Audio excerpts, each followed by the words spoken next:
Hey, it's Tim, Pickup Truck Plus SUV Talk, and if you follow this channel, you know I bought a new 2023 Chevy Silverado High Country with a new LZ0 3-liter Duramax diesel.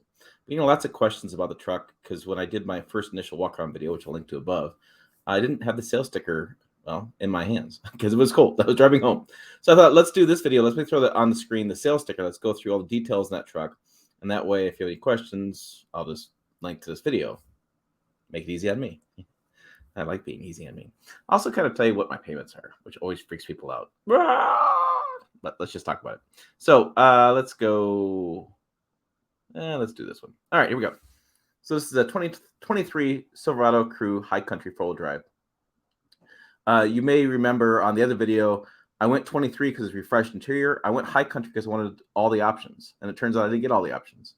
So I have videos coming later to decide whether the High Country is worth it or not, because I'm on the fence at the moment.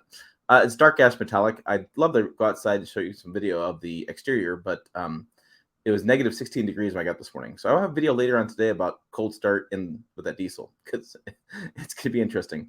Interior is jet black. Like I said, the engine was the new 3-liter turbo diesel. This is the second generation refreshed. And for those wondering, no, it's not available yet in Tahoe and Yukon. No, I don't have details when it's available. No, I have no idea when it's coming out. No, I don't know why GM's not doing it. No, I just don't have any answers for you there. Transmission's 10-speed auto. So when we look at the left-hand side, we can see, the owner benefits. We see the warranty, 3-year, 36,000 miles.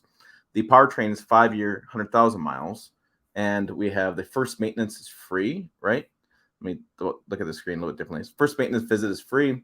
Looks like whichever comes first for the details for the warranty. The safety and security, so Chevy Safety Assist, automatic emergency braking, forward collision alert, front pedestrian braking, lane keep assist with lane departure warning, following distance indicator, high beam, auto high beams, HD surround vision, bed view, teen driver, and you know what? I don't know if you guys are really understanding all of these details I'm talking about. So let's slow this down. Automatic emergency braking, which means if you're getting into an accident and it senses the accident, it'll pre-charge the brakes and help you slow down. Forward collision alert, it's got a red bar above the steering wheel. It's like 4 red lights or 5 red lights. It'll flash at you. It'll alert you. It'll wake you up if you getting close to an accident. Don't ask me how I know. Front pedestrian braking happened to me the other day at Walmart. So when it detects a pedestrian in the front, and there's also a rear pedestrian alert as well, it'll detect that person walking by, and it'll show yellow on the screen, and it'll kind of flash you, it'll vibrate your seat. And if you go to back up and that person's like right behind you, it'll slam on the brakes. It won't let you go backwards, and it'll have red flashing. And this has always been my argument to get people that talk about trucks getting too big and too tall and they're dangerous. We have really good safe technology in trucks these days. These things are really safe to drive.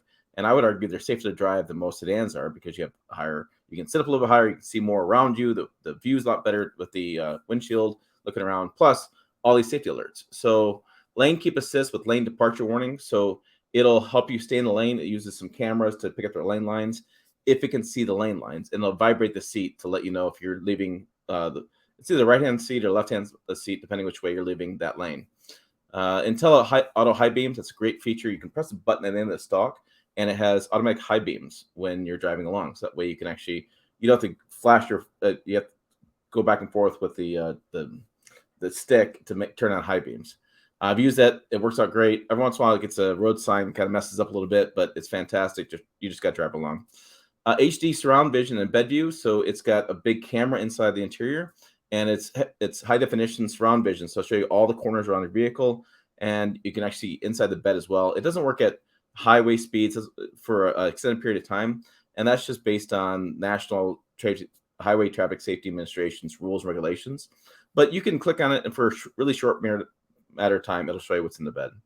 Teen driver mode is pretty cool, so you can set this up on your phone and have an app and stuff, and you can control how fast the person's driving. It'll alert them that you can't go over like 75 or 80. You can control the radio. You can control whether they have to have a seatbelt on to put it in drive, which is a new feature, buckle to drive. And you could get a download the history on that vehicle, how much fuel they used, how fast they went, how did they drive aggressively, did not. It's good for parents. It's not so good with kids. You can't get away with anything anymore. Trailer side blind zone alert. That's really cool. When you're trailering, it creates this grid along the rear of the trailer on either side, and I think it's green or red. I can't remember which one it was. I did this at Proving Grounds in Michigan.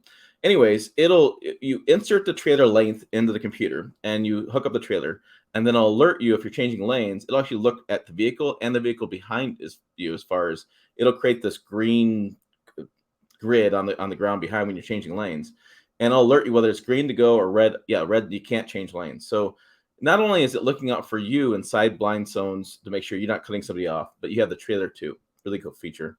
Front and rear park assist, those are great.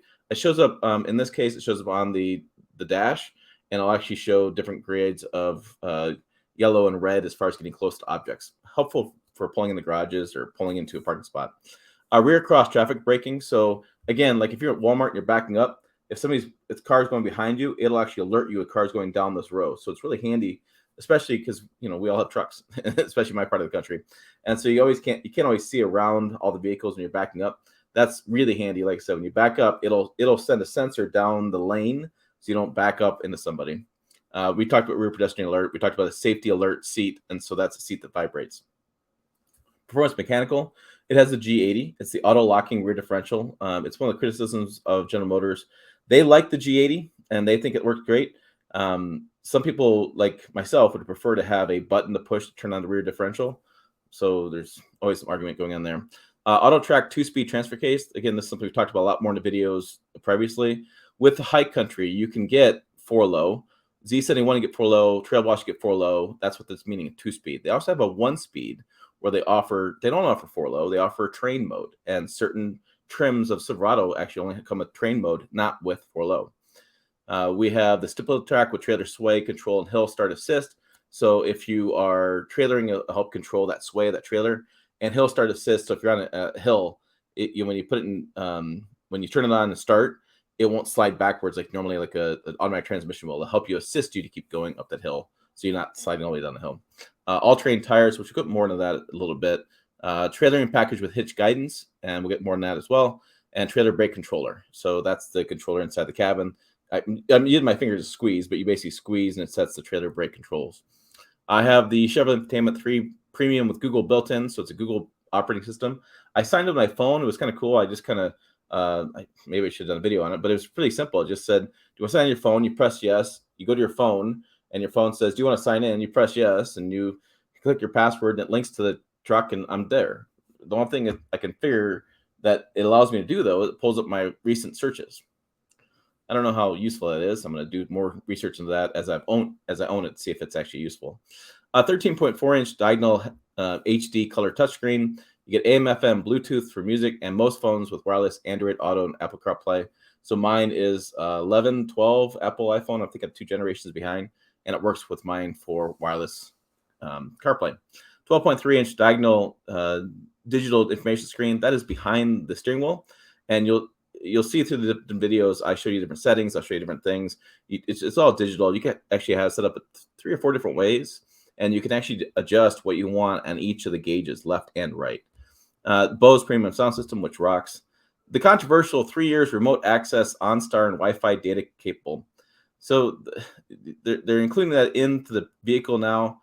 I don't love it, and I'd rather not, but there's no way around it. Sirius XM radio capable, trial included with subscription sold separately. That was interesting. So when I went to buy the truck, I had to call Sirius and set up my account, and then they gave me 3 months free. But if I put a credit card on file for the AT&T Wi-Fi, I'd get a 4th month free. But it's like $29 a month for the Wi-Fi. I think that's what they told me. I need to. I'll have a whole story on all the subscription coming out with this, because there's a lot of pieces to this, especially this truck. I mean, we talked about a lot with the Toyota Tundra subscription, but I found a lot more with the Silverado as well. Subscription-based kind of stuff. We have keyless open, lock, start, and remote start. Remote start's on the key fob. The keyless open, lock, and start, so you can actually keep the key fob in your pocket. There's a button on the front driver and front passenger, not the rear, but the front. You press that button, unlocks the door or locks the door. You hop in, key fob in your pocket, push button start, you just drive. It's kind of nice, actually. The 120-volt power outlet in the cargo bed and instrument panel. So there's a plug in the rear of the bed for 120 volt. And then inside the cabin, when you open up the rear center console, there's actually a plug in there as well, 120 volt. Rear seat reminder, which you can turn on or off. Basically, it's saying don't leave your kids in the rear seat. Don't forget them. So you can go to settings and turn that on and off if you'd like as well. Interior, there's dual zone climate control. There's a front leather appointed ventilated power seat. So there's ventilated seats, which are cooled seats, and then the dual zone climate control. I think we kind of know what that is these days. The rear has 60/40 folding bench seat with storage package. So there's a small slot back there for storage. You can fold those seats up or down, 60/40 split. And then it's mostly a flat loading floor back there too. So yeah, this little area for cargo for like, tools, or like in this case, I'm actually plugging in that engine block heater in I have on this truck, and that's where that cord goes. And in this case, I opened that up, got in there, but so you still have a pretty good flat loading floor. The front has heated seats as well, which work out really nice, a really nice warm. Driver seat and mirror memory. I have two different settings for driver. Heated and wrapped steering wheel. So the steering wheel is wrapped and heated all the way around 360 degrees, unlike some automakers I've seen that just do sections of it. And then there's audio controls in the back. So if you've ever seen a newer GM product, if you grab the steering wheel with your hands, like at, I want to say 9 and 3, you take your fingers behind, you'll feel buttons for the audio, for the volume, and then for the tuning on the other side. On the exterior, I had chrome assist steps installed, which is interesting. So I toured the factory, and the chrome assist steps are actually installed at factory, which a little unusual. Usually that stuff, I feel like it's installed at the dealership, or in the case of Toyota, it was installed at a separate warehouse and then shipped to the dealer. So that was interesting to see. I like that it was done in the factory, frankly. I have the corner step rear bumper, which I'm a big fan of. Somebody said to me the other day on a comment, like, I hate the bumper. It looks goofy. And how many times you out of your bed anyways? Just get the tire and put your foot in the tire. Guys, I put my foot in the tire for years and climbed in the back of the bed. And when it's slippery, when it's wet, that's not what I want to do. And I'm sorry, I'm in and out of my bed quite often. I'm taking out trash. I'm collecting leaves in the backyard or sticks or whatever I'm doing, working with wood, going to Menards. So, yeah, I really like that. And I'm surprised the haterade on that. 12 tie downs and cargo bed. There's actually really nice. It's 3 in each corner, and different. There's one high, one middle, one low. And so it's really nice for tying stuff down. Lots of options. I have the Chevy Tech spray and bed liner that comes standard, which is nice. LED lighting in the cargo bed. So there's 2 lights near the tailgate. When you open that, those lights turn on.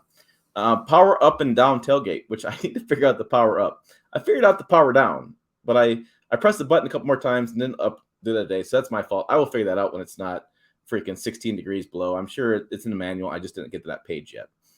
Power folding and heated mirrors with auto dimming, which are really nice on the exterior. Plus, I put it on power folding now. So what happens when you press the lock button, the mirrors fold in. And what I like about that is it's a good visual indicator for myself that I lock the doors.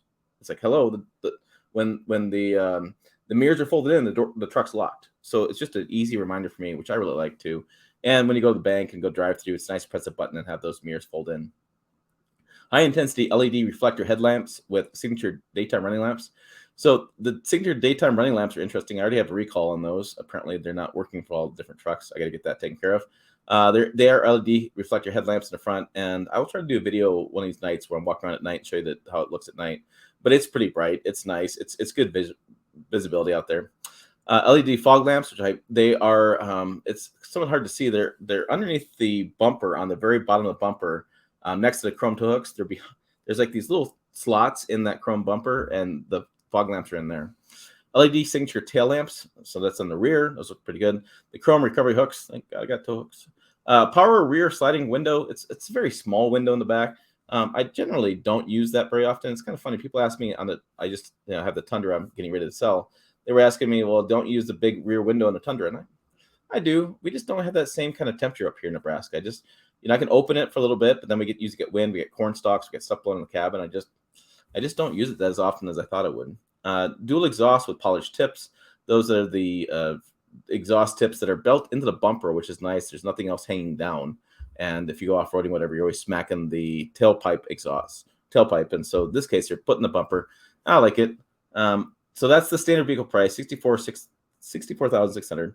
So the options and pricing, the Duramax diesel is $995 at more, which to me is a freaking bargain. The max trailering package increases trailering to 13,000 pounds.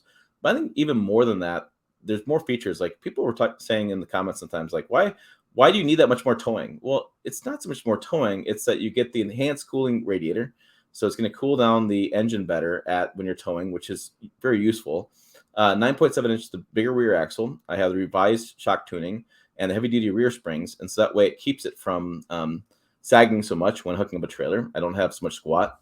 And increased gross axle weight ratio. So it can handle more weight with that. I did get a credit for not equipped with a steering column lock. So I don't care about that, but not equipped with wireless charging. I wish there was a way to retrofit that. I'm working with Chevrolet right now to get some answers, but of course everybody's on holiday break, so I'll have answers later on because I do want the wireless charging, but I don't know if you can retrofit that. The GVWR 7,300 pounds, which is the gross vehicle weight rating, and that rear axle is 373. They're 20-inch machined aluminum wheels with charcoal pockets, which are really cool wheels. So total options only $1,500 in total options really, and so total price with destination charge is $1,795. Which somebody pointed out, and it is kind of funny, is that I bought this truck literally 10 miles from the factory, and I still had to pay the destination charge. There's no way getting around that. That's not going to happen. Fuel economy was 24 combined, 22 city, 27 highway. Somebody asked me today, like, what are you really getting? Well, look, I did a road trip, and I was getting 29 from Fort Wayne to Chicago. Then I drove into the snowstorm, got like 20 on the way home. But I was driving 80 miles an hour into the wind. I mean, just nasty. And then since I've been home, I put maybe 100 miles on the truck. So I'm waiting for it to warm up a little bit so I can do some real testing and not drive in some ridiculous temperatures or really cold, to give you some better ideas. Plus, I'm waiting for summer blend fuel. I mean, a lot of stuff going on this truck this next year. So let's just hold down a little bit on coming to a conclusion on fuel economy at the moment. I was really happy with it when I drove home compared to the gasoline vehicles I've driven on a very similar trip. I was nice to see something close to 20 versus getting like 16 and 17 and 15. You can see the smog rating, the greenhouse gases, all that kind of stuff going on there. So where this was built, it says Roanoke, Indiana, which is technically, I believe, the town it's in, but we call it Fort Wayne Assembly Plant. It's right 10 miles south of the dealership. It's in Fort Wayne. Looking at, you can see the safety ratings there, and then they still use quite a bit of parts from Mexico and Canada. If you understand how automotive market works, most parts are made in Mexico, most automotive parts. And so they get shipped in. Like the axles, like the very controversial axles in Silverado are built in Mexico. That's a big component of the truck. I say controversial because they have wax on them, which I plan on doing some more on this wax situation because that has a lot of people, well, really concerned about rusting and the wax falling off. And why wouldn't you just paint it? But if you paint it and then you scratch it, then sometimes if you do that way, you scratch it, you invite rust in versus saying, hey, I'll just put wax and the wax will regrow, which is, there's argument going into the way. So like I said, I want to go through the sticker, kind of answer all those questions. I don't anticipate this being a 1 million view video, but I thought it'd be interesting for those who want to know more about the truck. That's all the details I have. Now, what did I pay? I paid $66,000 out the door. Actually, wrote it down over here. $66,984 out the door. As a general practice for a business purchase, I never put money down. I refuse because the money just goes away. I never get that money back. And so I finance it all at whatever interest rate it is because I'm going to keep it for a year because it's good business to keep and buy and sell. If I keep more than a year, it's just bad business. So what's interesting about this, though, was I did the same thing with the Tundra last year. And the Tundra was 61,000 or something out. I remember a number. Anyways, the 61 plus taxes. So I think it's about the similar price, actually, by the time you're done with it. But it was $1,020 a month for the Tundra. I know, $1,000 truck payment. I get it, but I'm not keeping it, so I don't care about the money on that. I just total business expense. The Silverado, which is interesting, is that it's $1,140 more, or $1,140 a month for the Silverado. So the Silverado is really only $120 more a month, and I basically move up 2 trim levels, and I get a diesel engine. So yes, if you think about this stuff and go, "Oh my God, it's $1,000 a month," I understand. But if you think about my terms going, for $120, I get a diesel engine and I get a much nicer interior, much more better materials, and I get kind of, I don't know, the higher trim level. I get the highest trim level for $120 more. That was kind of my takeaway on that. But put your comments down below. What are you guys thinking? What do you guys want to know? What questions you have? Always looking for getting answers out to you guys. I have another video, like I said, coming out later today when it's freezing temperatures. I'm going to go out there and brave it and see how it starts. I did start the other night at 4 degrees, negative 4 degrees, I should say, accidentally. I wasn't thinking, brain fart, and all that in the video too. So for more, check the videos over here. Website down below, pickuptrucktalk.com. As always, thanks for watching. I will see you down the road.